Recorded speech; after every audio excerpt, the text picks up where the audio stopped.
안녕하세요 여러분, 해피널스 이수아입니다. 오늘은 유유간호사 재취업 전 해야 할 일이라는 주제로 여러분과 이야기를 나눠보려고 하는데요.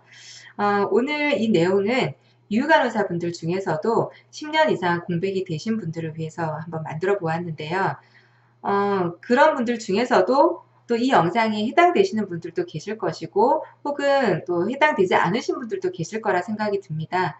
혹시 해당되지 않으신 분들이 계시다 할지라도 양해 말씀을 좀 부탁드리면서 이 영상을 한번 진행해 보도록 하겠습니다. 저는 현재 노인병원에서 근무를 하고 있다고 여러분께 제가 말씀을 드렸던 적이 있는데요. 그 중에서도 중환자들로만 구성이 되어 있는 병동에 제가 배치가 되어 있습니다. 대부분의 선생님들이나 혹은 또 이제 보호자들, 또 뭐 일반인들은 뭐 요양병원은 좀 업무가 굉장히 단순하고 수월할 것이다라고 생각을 하시는 경우가 굉장히 많이 계시는데요. 실질적으로 요양병원 업무가 굉장히 단순한 것만은 아닙니다. 다른 병원과 마찬가지로 굉장히 바쁘게 움직이고 있고요. 특히나 이제 노인분들 같은 경우에는 어떤 단순한 특정 질환으로 입원을 하는 것이 아니라 여러 가지 복합적인 질환을 가지고 입원을 하시는 경우가 많기 때문에 저희가 환자들을 살펴야 되는 것도 더 많이 있고 또 어떤 환자들의 어떤 뭐 상태라던가 저희가 그 약물로 인한 어떤 살펴봐야 하는 것들 이런 것들이 좀 다양하게 있는 편입니다.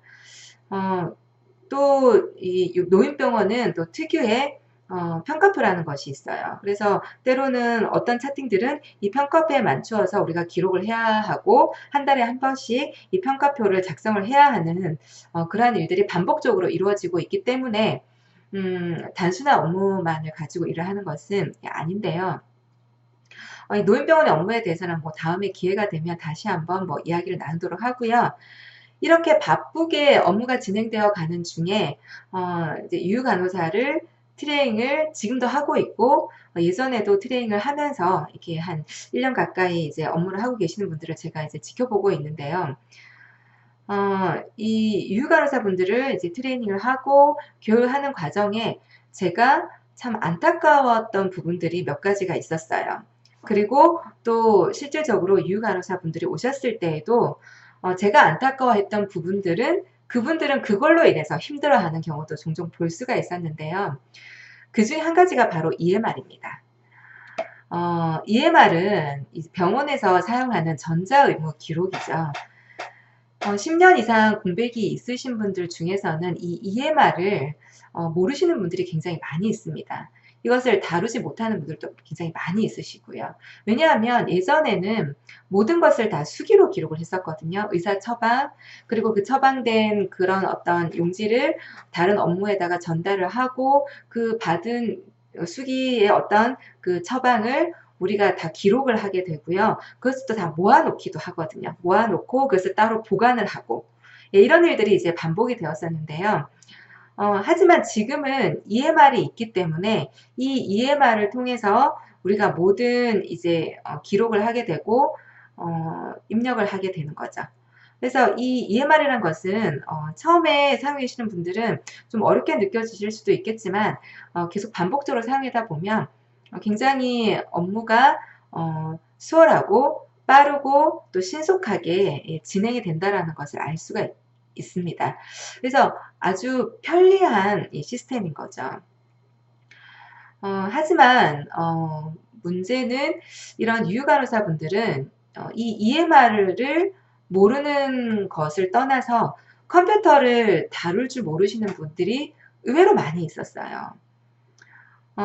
컴퓨터를 이제 다루지 못하다 보니 우리가 EMR의 안에서만 모든 업무가 진행이 되는 것이 아니라 이 EMR을 좀 더 원활하게 사용하기 위해서 또 컴퓨터 내에 있는 어떤 이제 프로그램들을 우리가 활용을 하면서 해야 되는 경우도 많이 있는데요.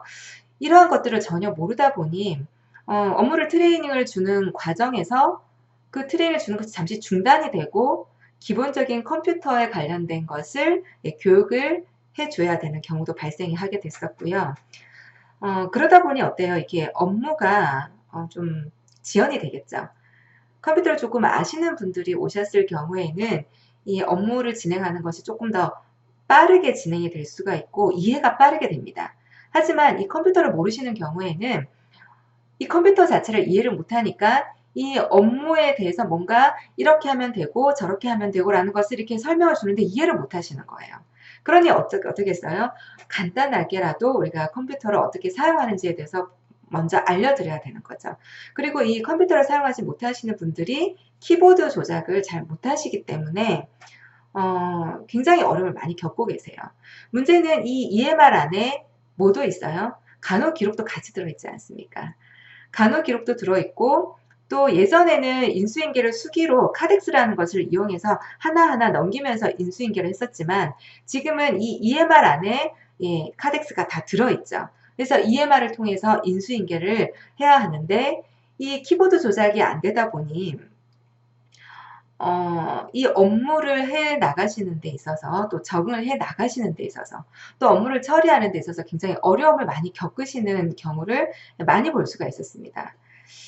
그리고 이 이제 그 키보드를 제대로 다루지 못하게 되면은요, 어, 우리가 이제 기록을 남겨야 하는 것들이 굉장히 많이 있는데, 우리가 이제 요양병원에서 보는 환자들이 적지 않기 때문에 그 많은 환자들의 기록을 우리가 업무 처리를 하고 기록을 남기는데 이 키보드 조작이 능숙하지 못하게 되니 이 업무에 큰 지장을 주게 되고 심지어는 이 키보드 사용에서 손과 발이 따로 놀다 보니까 기록 자체를 이상하게 남기게 되는 거죠.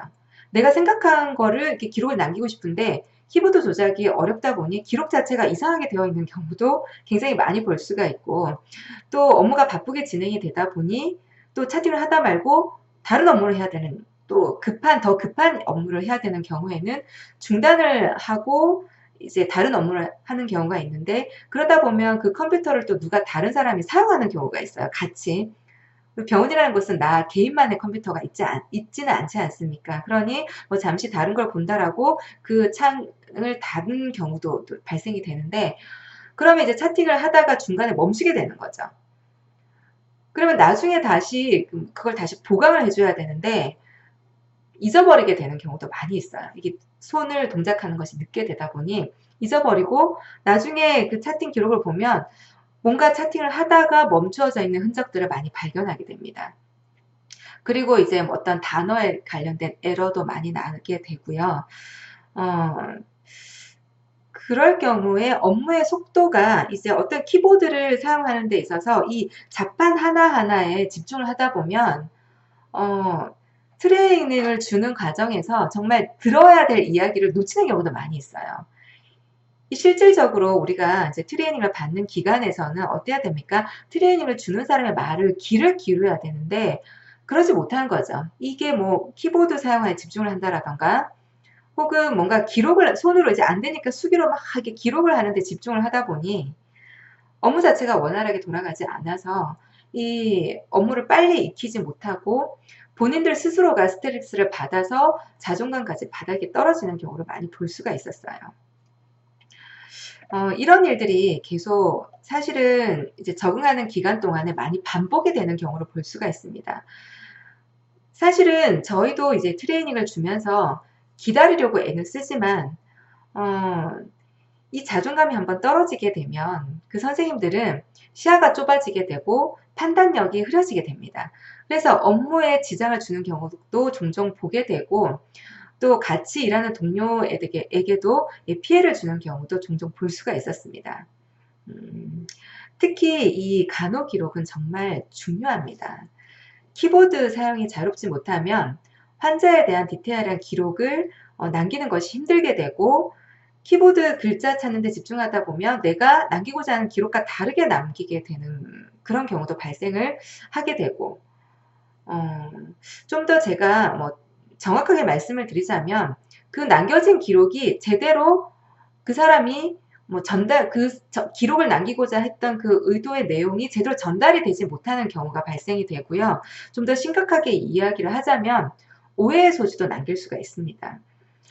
때로는 또 오타를 잘못 남겨서 또 어떤 내가 액팅을 했던 그런 부분들이 제대로 표현이 되지 못해서 혹은 혼돈을 오는 그런 기록을 남김으로 해서 내가 제대로 된 간호 수행을 하지 않았다라는 오해를 받게 되기도 하고 있거든요. 그렇기 때문에 재취업을 앞두신 분들 중에서는 혹은 이제 재취업을 위해서 지금 준비 중이시거나 병원을 알아보시고 계시거나 혹은 지금 요즘은 이거 재취업을 위해서 이제 교육을 따로 받고 계시는 분들도 계시죠. 보수 교육을 대신해서 이제 받고 계시는 분들도 계시는데요. 이런 분들은 이런 취업을 준비하는 과정에서 간단하게 컴퓨터를 활용하는 법, 그리고 이 키보드를 능숙하게 사용하는 이런 연습을 하시게 된다면 재취업을 했을 때 업무를 좀 더 빠르게 익힐 수가 있으시고 좀 더 적응하는 시간을 단축시킬 수 있다라는 것, 그런 부분에 대해서 제가 자신 있게 확신을 드리면서 말씀을 드리고 싶었어요. 그래서 여러분들 혹시 아직까지 병원을 갈까 말까 망설이고 계시는 분들이 계시다라고 한다면, 예, 그런 준비하는 과정에서 어, 그렇다고 해서 준비하는 과정을 뒤로 미루실 필요는 없어요. 준비하는 과정에서 혹은 또 재취업을 지금 하신 지 얼마 안 되신 분들이 계시다 할지라도 어, 열심히 이 키보드를 사용하는 법을 능숙하게 익히도록 노력을 하시고요. 간단하게 컴퓨터 사용하는 방법도 좀 알아보시고 그렇게 해서 재취업을 하신다라면 혹은 또 병원에서 업무를 하신다라면 좀 더 빠르게 업무를 익힐 수 있으리라고 생각이 듭니다. 예, 오늘 유휴간호사분들께 이 내용이 조금 도움이 되셨을까요? 조금 도움이 되셨다라면 여러분 좋아요를 클릭해 주시고요. 제가 좀 바쁜 업무 중이지만 또 틈틈이 시간을 내서 또 유휴간호사분들께 도움이 되는 영상을 남겨보려고 합니다. 여러분 그러면 구독 클릭해 주시고요. 네, 좋은 하루 보내세요. 감사합니다.